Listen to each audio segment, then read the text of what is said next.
Dr. Jayavardhan Vaishnav, and the topic that is going to be presented is involvement of BTCN1 and its cleaving enzyme NRD1 in vitiligo pathogenesis. Over to you, Dr. Jayavardhan. Hello everyone, welcome to Vitiligo International Symposium 2021. Myself Jayavardhan Vaishnav, pursuing PhD under the guidance of Professor Rashid Unisa Begum, the Maharaja Sayajirao University of Baroda. Today I will discuss the findings of our current study entitled Involvement of VTCN1 and its cleaving enzyme NADI-lysine in vitiligo pathogenesis. We declare no conflict of interest. Vitiligo is an acquired multifactorial skin disease characterized by milky white patches on the skin due to autoimmune destruction of melanocytes. Here is an overview of immune-mediated destruction. Stressed melanocytes undergo defective apoptosis and release damage-associated molecular patterns that recognize and activate humoral and adaptive immune system. So this T cell activation requires two main steps.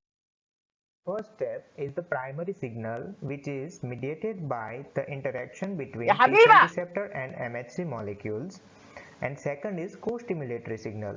This co-stimulatory signal is of two types, positive co-stimulation and negative co-stimulation.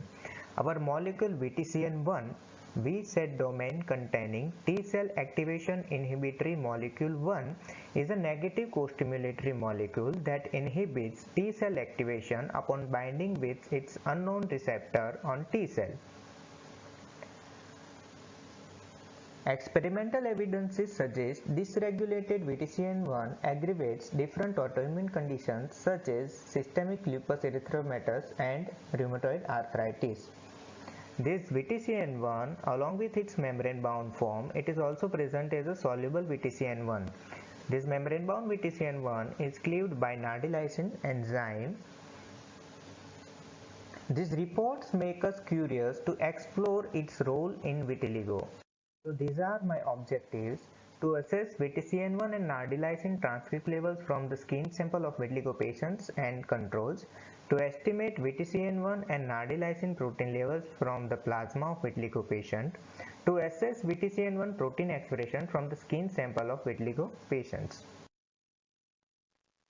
So we have recruited 24 healthy individuals and 12 vitiligo patients for transcript analysis and collected non-lesional and lesional skin via 3 mm punch biopsies. We found significant increase in VTCN1 transcript in the lesional skin of vitiligo patient. We also found the increased NADI-lysine transcript in the lesional skin of vitiligo patients. Further, to estimate soluble VTCN1 produced by the cleaving enzyme NADI-lysine, we have recruited vitiligo patients, and we have recruited 84 vitiligo patients and collected their plasma.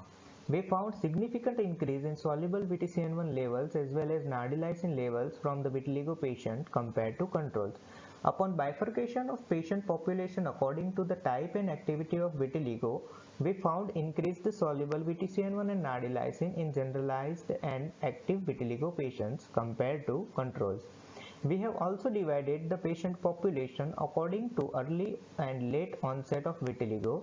We found higher soluble VTCN1 and NADI-lysine in patients with less than 3 months of vitiligo and which indicate higher immune activities in early vitiligo patient compared to late onset.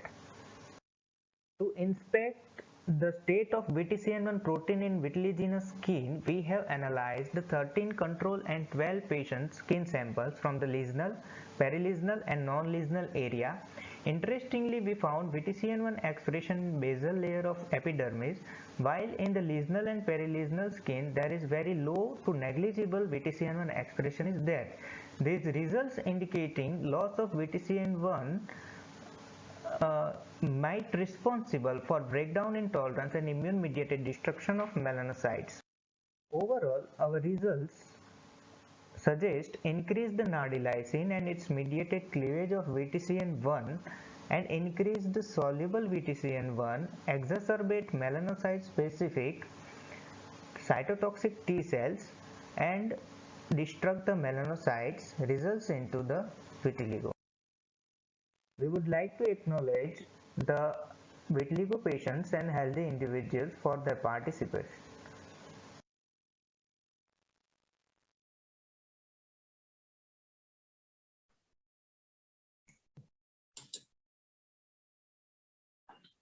So thank you, Dr. Jayavardhan, for that presentation. It's quite interesting, and I think we always need more and more basic research, at least in vitiligo. So I congratulate you, on the work that you're doing Thank you. on your PhD. And I'm trying to look for questions in the box, but meanwhile, maybe I'll just ask you that you did this study.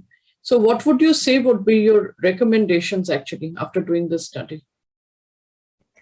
Actually, I would recommend that if it is possible that if we use the VTCN1 with recombinant VTCN1 IgG, which is responsible for blocking of that VTCN1 molecule and the T cell activation, that autoimmune activated melanocyte specific T cell.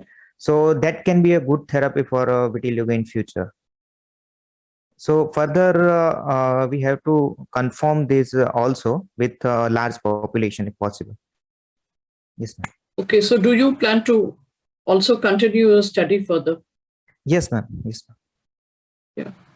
So we will wait. Maybe we get questions later in the chat box, because sometimes the questions come a little later. Then I'll get back to you. But meanwhile, thanks a lot for your presentation.